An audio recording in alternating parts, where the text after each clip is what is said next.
A paz do Senhor, amados irmãos.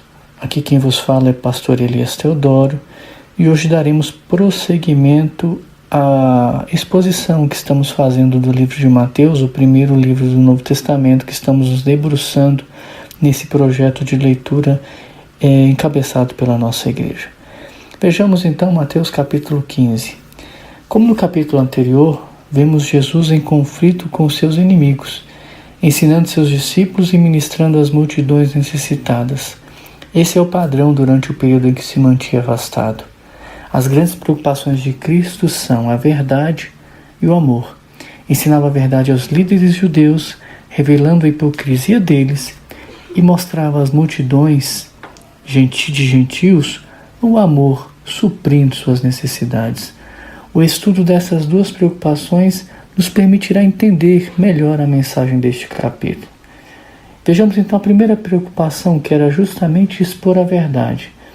E por isso Jesus ele rejeitou as tradições judaicas, combatendo em primeiro lugar os escribas e fariseus.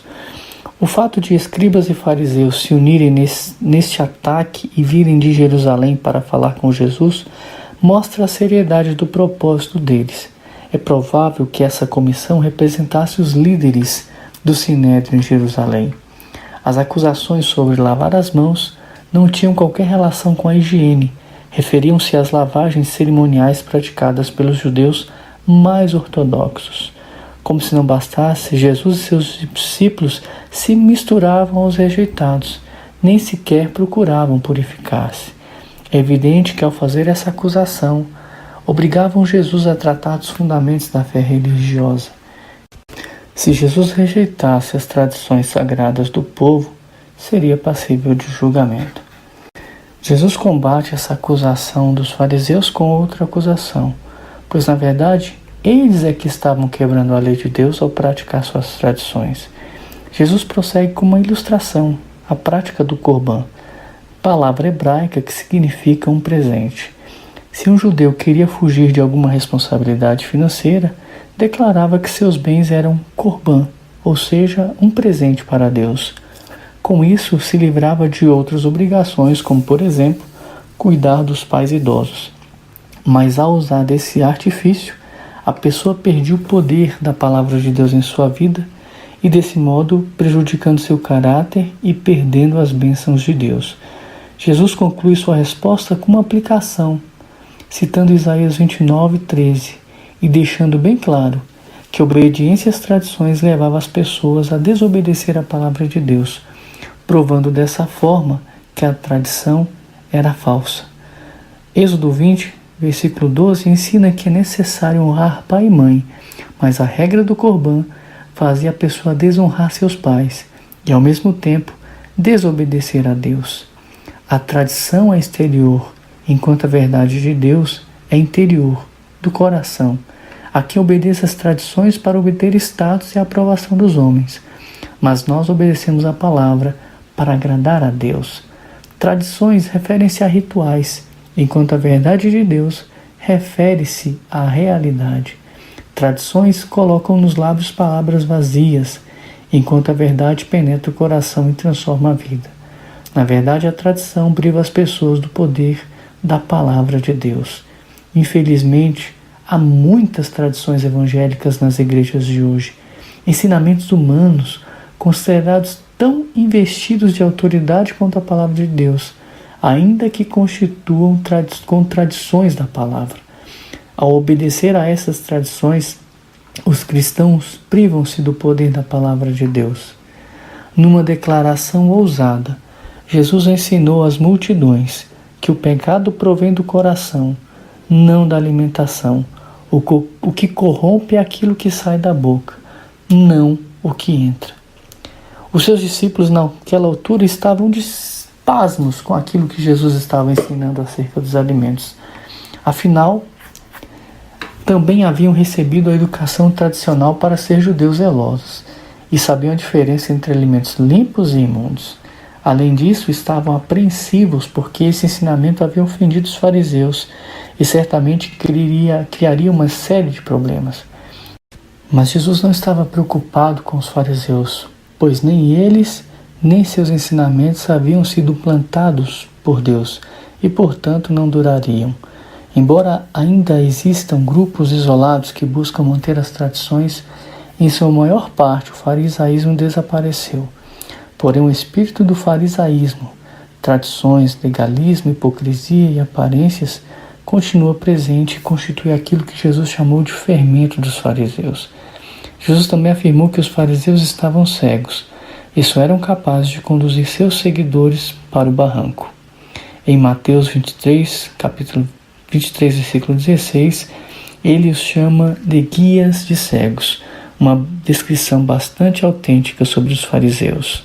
O interessante é que Pedro não se deu por satisfeito enquanto Jesus não lhe explicou novamente, com toda a paciência, a lição que havia ensinado acerca dos alimentos. Para nós, o sentido parecia óbvio, mas para um judeu ortodoxo era uma novidade extraordinária. Tudo que entra pela boca passa pelo estômago e é expelido. A comida nunca toca o coração, mas o que sai da boca começa no coração, e é isso que contamina a pessoa. Claro que as ações também estão incluídas nas palavras, pois com frequência os gestos falam mais alto do que as palavras. O Senhor teve de repetir essa lição sobre alimentos para Pedro alguns anos depois, pouco antes de chamá-lo para pregar aos gentios.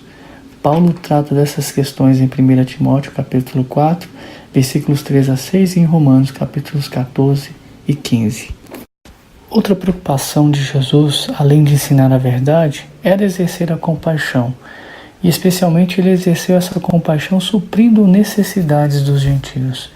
Jesus não apenas ensinou que toda comida era pura, mas praticou esse ensinamento ao visitar regiões gentias.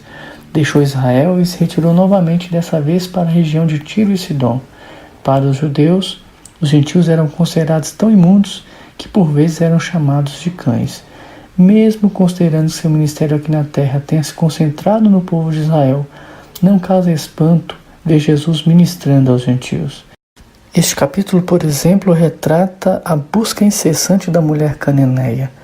Jesus tentava permanecer escondido, mas de algum modo essa mulher descobriu onde ele estava e foi pedir sua ajuda.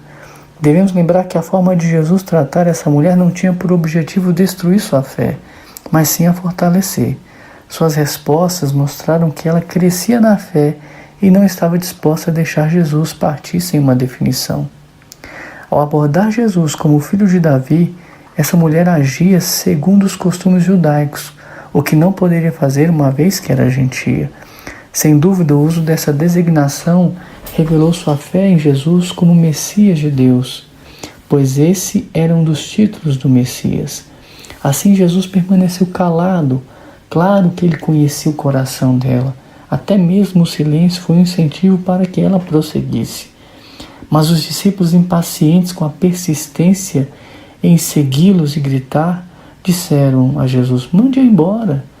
Não sabemos ao certo se com isso estavam dizendo: atenda ao seu pedido e depois a despeça, ou simplesmente livre-se dela. Em todo caso, não estavam demonstrando compaixão pela mulher nem por sua filha endemoniada. A resposta de Jesus em Mateus capítulo 15, versículo 24, indica que provavelmente eles queriam que Jesus atendesse ao pedido da mulher.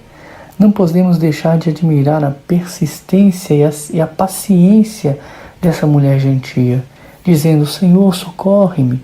Foi sua primeira súplica e dessa vez evitou usar qualquer título messiânico. Ela se aproximou como uma pecadora necessitando de ajuda e não ofereceu nenhum argumento. Em sua resposta, Jesus não a trata com desprezo, como seria o costume dos fariseus ao chamarem os gentios de cães. Jesus, na verdade, utilizava-se de um termo que no original se refere a um cachorrinho de estimação, não aos vira-latas que corriam pelas ruas e reviravam lixo. Os filhos são evidentemente o povo de Israel. Jesus não estava fazendo um jogo nem tentando dificultar a situação da mulher. Estava extraindo dela uma resposta de fé cada vez maior. Mas que depressa ela se apropriou da ilustração dele sobre o pão das crianças, exatamente como Jesus queria que ela fizesse. Podemos parafrasear a resposta dela da seguinte maneira: é verdade que os gentios não se assentam à mesa como filhos nem comem o pão, mas até mesmo os cachorrinhos de estimação sob a mesa conseguem comer algumas migalhas. Que testemunho extraordinário de fé foi aquela palavra que aquela mulher disse a Jesus. Jesus reconheceu essa fé e no mesmo instante curou a filha da mulher. É interessante observar que as duas pessoas de mais fé que aparecem no Evangelho de Mateus eram pessoas gentios, essa cananeia e o centurião romano. Nos dois casos, Jesus curou à distância. Em termos espirituais, os gentios estavam distantes. Isso mudou no Calvário, quando Jesus Cristo morreu tanto pelos judeus quanto pelos gentios, possibilitou a reconciliação. A fé dessa mulher era grande, pois persistiu quando tudo parecia estar contra ela. Sua etnicidade era desfavorável, pois era gentia, e até seu sexo era desfavorável, pois os rabinos judeus não davam atenção às mulheres. Ao que parece, até os discípulos estavam contra ela, e mesmo as palavras de Cristo dão uma impressão desfavorável. Todos esses obstáculos serviram apenas para levá-la a persistir. Outra demonstração de compaixão que vemos aqui nesse capítulo são com relação aos enfermos e aleijados. Jesus deixou Tiro e Sidom e se dirigiu à região de Decápolis, 10 cidades predominantemente gentias, que constituíam uma confederação com autorização dos romanos para cunhar suas próprias moedas, presidir os tribunais e até mesmo comandar o próprio exército. Jesus curou um homem surdo e mudo e pediu que nada dissesse a ninguém. Porém, o homem e seus amigos relataram a todos o que Jesus havia feito. Ao que parece, a notícia espalhou-se e uma grande multidão se reuniu, inclusive aleijados, cegos e coxos. Jesus curou a todos e os gentios glorificavam ao Deus de Israel. É impressionante ver o contraste entre os gentios e os líderes judeus que conheciam as Escrituras do Antigo Testamento. Os gentios glorificavam ao Deus de Israel, mas os líderes judeus disseram que Jesus estava operando em conjunto com Satanás. Os milagres de Jesus não levaram as cidades de Israel ao arrependimento, mas os gentios creram nele. Os milagres de Jesus deveriam ter convencido os judeus de que ele era o Messias. Ele se admirou com a fé do soldado gentio e da mulher cananeia, e também se espantou com a incredulidade do seu próprio povo. Outra forma que vemos de compaixão demonstrada por Jesus nesse capítulo é o suprimento da fome da multidão que o seguia. Depois de passar 3 dias com o mestre, os 4.000 ouvintes já haviam esgotado o suprimento de comida que tinham trazido de casa. A compaixão de nosso Senhor não lhe permitiria mandar toda essa gente embora com fome, pois poderiam desfalecer pelo caminho. O primeiro motivo para esse milagre foi simplesmente o suprimento da necessidade humana. O povo já havia visto outros milagres de Jesus e glorificado a Deus, de modo que esse milagre não tinha como propósito servir de base para um sermão ou corroborar o ministério de Cristo. No entanto, tinha um propósito especial para seus discípulos. É impressionante ver que eles já haviam esquecido o milagre anterior da alimentação dos 5.000. Os 12 estavam perplexos quando, na verdade, deveriam estar dizendo: Jesus é capaz de multiplicar pães e peixes, então não precisamos nos preocupar. É possível que tivessem pensado que Jesus não realizaria esse tipo de milagre em território gentil.